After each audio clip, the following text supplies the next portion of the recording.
Welcome back. I'm Tedward. Welcome to a Ferrari 599 GTB with a manual transmission. And today we're going on a little morning commute because I've got to get over to Boston Motorsports to help film a commercial.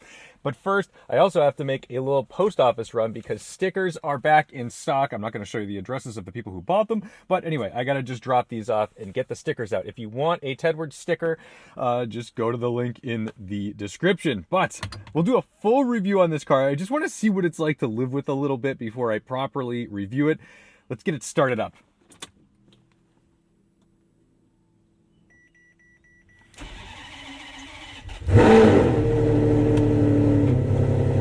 Good Lord. I'm gonna check the audio. Let's see. It has a Valvetronic exhaust. I gotta see if that is... Okay, so full Valvetronic exhaust. The thing is basically straight piped. It's insane. It's got this ruby red metallic. I'm not gonna say it in Italian in this video. I'll learn it for the next one.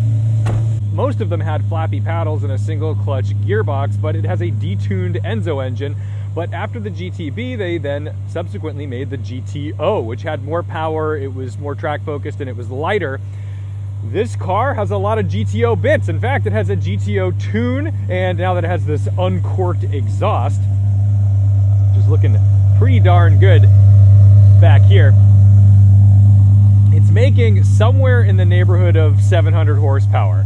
So she's not slow. It's starting to warm up in New England. We're at like 65 degrees right now. So thankfully, we're gonna be able to put a little bit of power down, which just has not been possible. You can tell the owner has been driving. I love a dirty Ferrari. It's a 22,000 mile Ferrari, and Ferraris, you gotta think of them in dog years, okay? So 22,000 miles on that Lexus, brand new. CPO, it's sell it for basically what I paid for it. 22,000 miles on a Ferrari means like, okay, we're gonna be chasing some little weird issues. You're gonna have a check engine light on this car anyway because it's probably some emissions thing. The trunk lid actuator doesn't work. You've got to do it manually. So there's all kinds of weird little things. But today, we're just gonna run to the post office and head into Brighton to help out with the Boston Motorsports people.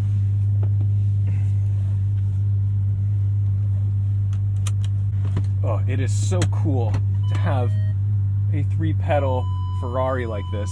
Oh, you're also gonna notice that the parking sensors go bananas. That's broken.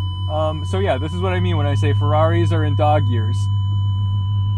This car is fast. It wants to go. It's really not a chill vehicle in terms of driving around. I am having to exercise a lot of ankle control on this throttle because basically a small amount of throttle will just roast these tires. It's incredible how torquey this V12 is. It's fantastic. 6 liters is no joke, and I'm basically driving with my foot in a full like upright position. So if there's anything I would change right off the bat, it would likely just be that throttle map.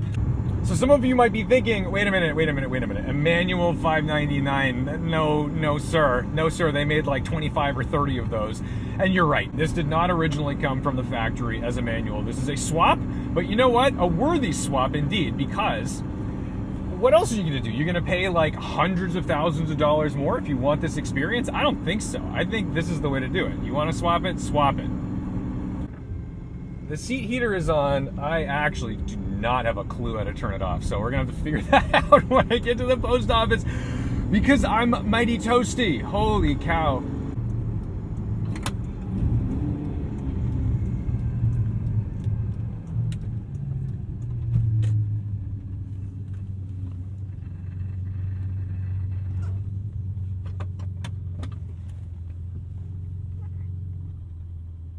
Decent turning radius, very nice.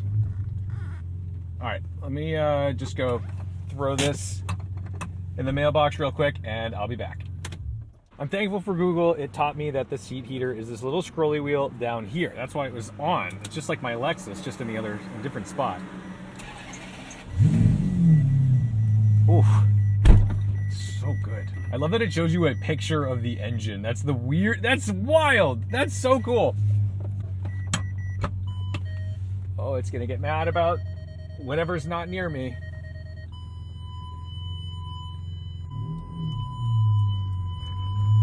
It's the everything's okay alarm.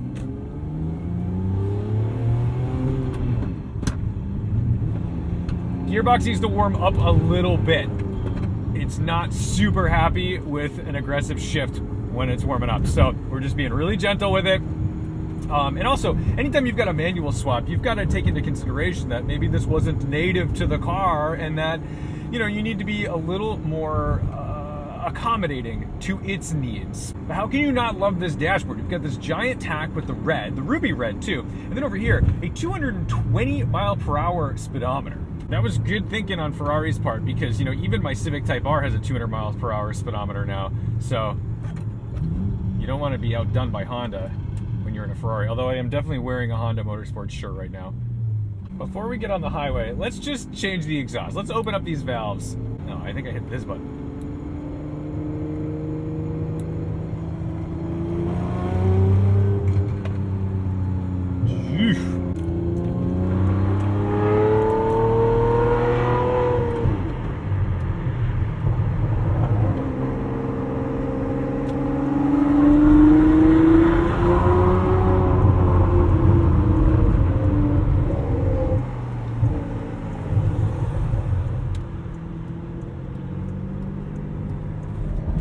Probably going to need to adjust the audio if we want to experience open windows and open pipes.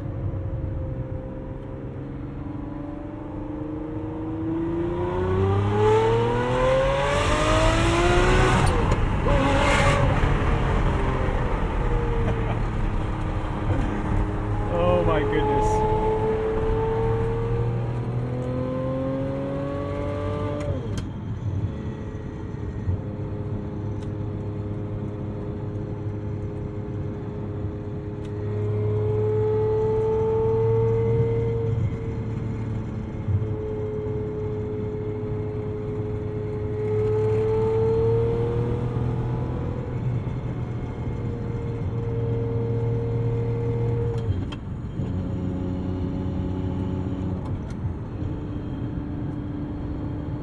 Even with the pipes open, it's not, I swear, I'm not being a shill for this Valvetronic exhaust. Like, this is not droning. I've got pipes open on the highway, and it's totally normal for me. If you were next to me, your ears would probably be bleeding, but inside the car, it's like totally fine. I love these mirrors. They're really big, actually. I think they're the same as the F430, which makes sense because the 550 Maranello has the same mirrors as a 360. So I guess it just kind of translates to whatever the big GT front-engine V12 is, gets the mid-engine V8 mirrors at the time. Chill over here. There's usually some state authorities hanging out around here. We don't necessarily want to be making a ruckus at speed past this section there. Good to go.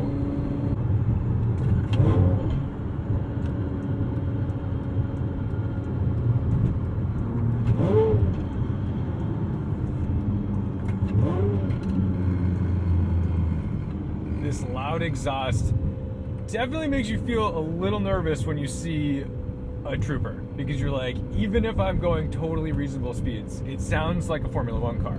It sounds like I'm doing something very, very, very bad.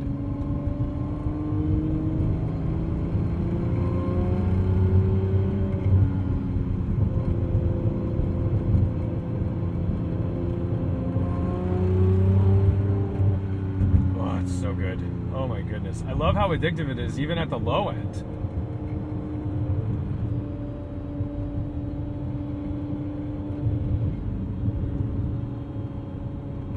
It's funny, you can get like rattles from this gate and everything.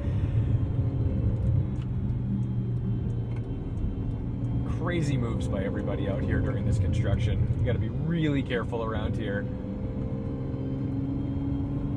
Like when this was not construction, I would just ride this outside, blow it up, enjoy myself. But now there's like this little bump right here. People just don't adhere to anything.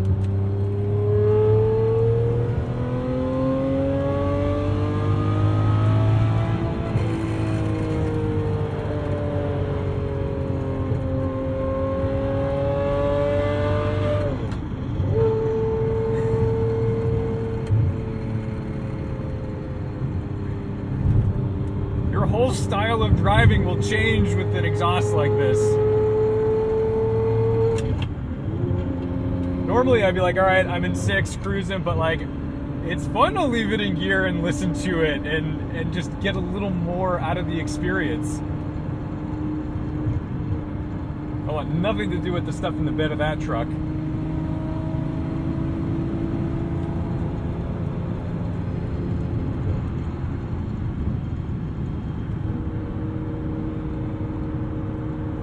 The car feels pretty stable. The only thing that's a little weird about it that I'm gonna have to talk to the owner about is watch. When I get on throttle, the car pivots to the right. You see that? I didn't steer the car. Ready? I'm gonna get on throttle. It just wants to jump across the lane. So I don't know if could be a suspension thing too. Not fully sure. I just cannot get over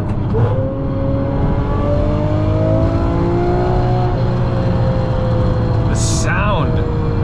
I mean, this is straight Formula One. This is crazy.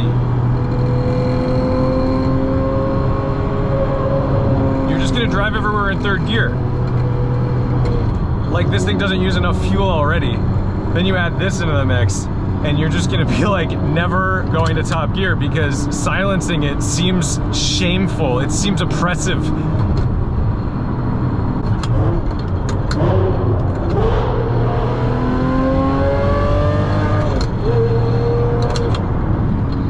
And I'm in like a 700 horsepower V12 Ferrari, and yet like the V6 RAV4, like 3 generations old, is a 1.5 feet off my bumper.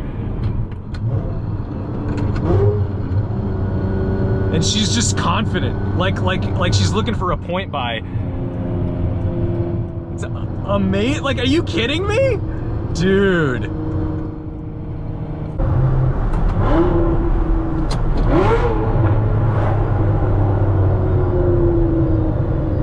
All right, here we are at Boston Motorsports, where it's perfectly acceptable to be as loud and obnoxious and show-offy as you would like to be. This car belongs here.